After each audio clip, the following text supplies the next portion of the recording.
Going a little bit further into these social movements idea, in the 1830s, French diplomat and historian named Alexis de Tocqueville, I don't know how it's pronounced, wrote a book called Democracy in America. Apparently he was going around and he was amazed that people in America always got together even to have a beer. But you know that when you go have a beer, there are heated political discussions depending on whether it's the little town that's trying to decide local issues or big cities which are discussing national or state level politics and so on.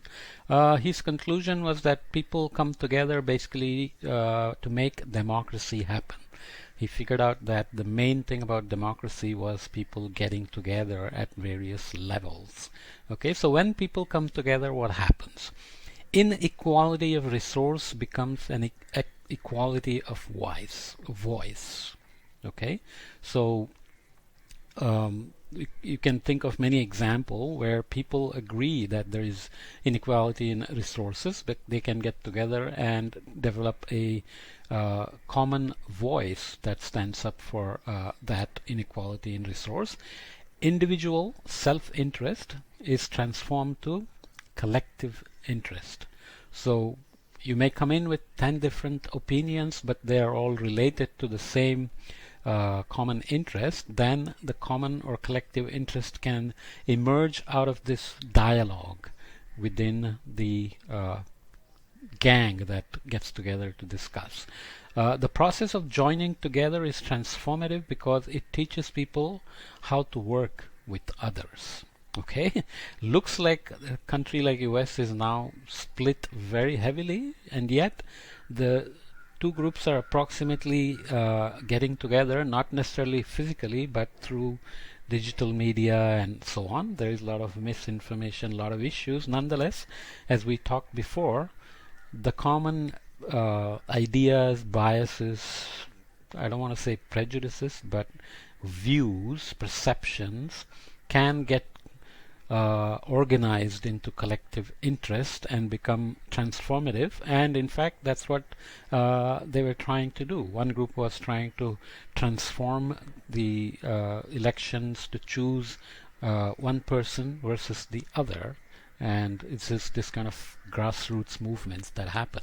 So people, so this study on interviewing people who participated in pro-life movement was done by one of the social scientists who found that, interestingly, it's not like people already knew that they were pro-life. Hence, they wanted to jump on this movement and become very active.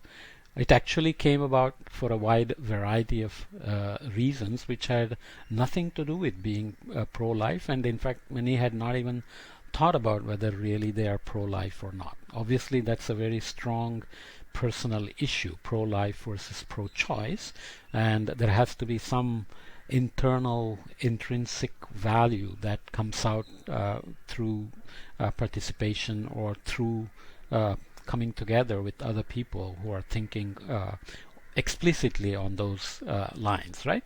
So often social and biographical reasons have to do with individuals' particular situation. So sometimes it's just like you moved to a new place for a new job, or retired and moved or whatever, and you are looking for a activity to be part of the community and so on, and you get entrained into something. So people's movements don't just come together because people already knew exactly what they wanted. So that's how individual self-interests begin to form into collective interests. Okay, but then once they came to that first meeting, something happened that made them want to keep coming back. That's the key. Sustained participation. That's the process of social transformation. Something happens, some appeal at some rational and emotional level happens. As soon as I say rational and emotional, you know that I'm going to go towards the rider and the elephant again, right?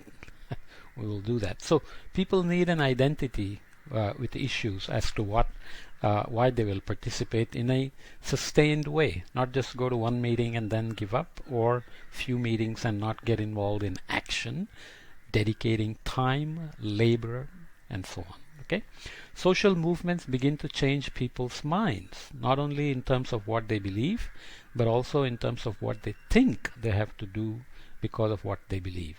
Action, that's where it is. So in the climate change situation, we said there is a difference between opinion and action. So there is a difference between action with respect to certain issues like pro-life versus climate change, because pro-life may require different types of actions versus climate change, which may require much more behavioral change that requires you to give up, for example, eat less meat, travel less, drive less. So that's where people begin to have issues about opinions and actions. Okay, nonetheless, transformative social movements come about continued action. So social movements begin to change people's minds. It wasn't just that those who joined went from being pro-choice or indifferent to abortions to being anti-abortion.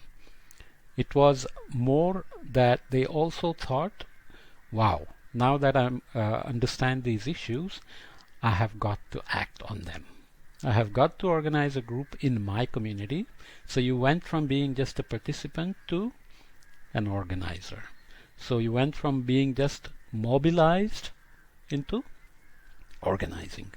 I have to attend these rallies, I have to attend these marches. So then you begin to push for action into for policies, access to abortion, various issues. We are not talking about whether we are pro-life or pro-choice here. We're just talking about how social movements evolve and how people actually get involved.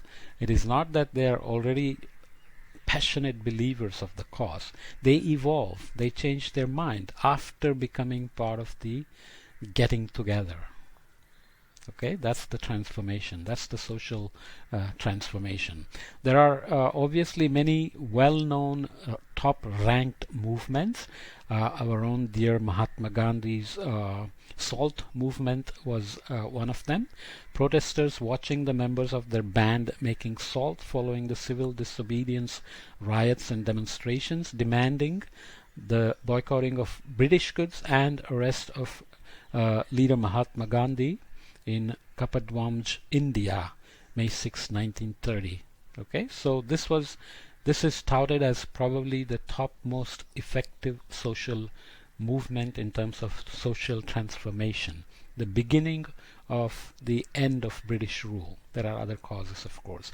The other one is, of course, the Martin Luther King's march to Washington. This view of the crowd at the March on Washington for Jobs and Freedom on August 28, 1963, where Dr. Martin Luther King Jr. gave his famous "I Have a Dream" speech. It embodies our usual assumptions about what social movements look like. You can see the sea of people here who came to Washington, marched on Washington because they had a transformation in their own mind, and it was organized and people got together and pushed for action. Of course, we know what happened later, but in terms of Martin Luther King's personal tragedy versus the actions on civil rights, Martin Luther King was a big fan of Mahatma Gandhi, so he was heavily influenced by Mahatma Gandhi.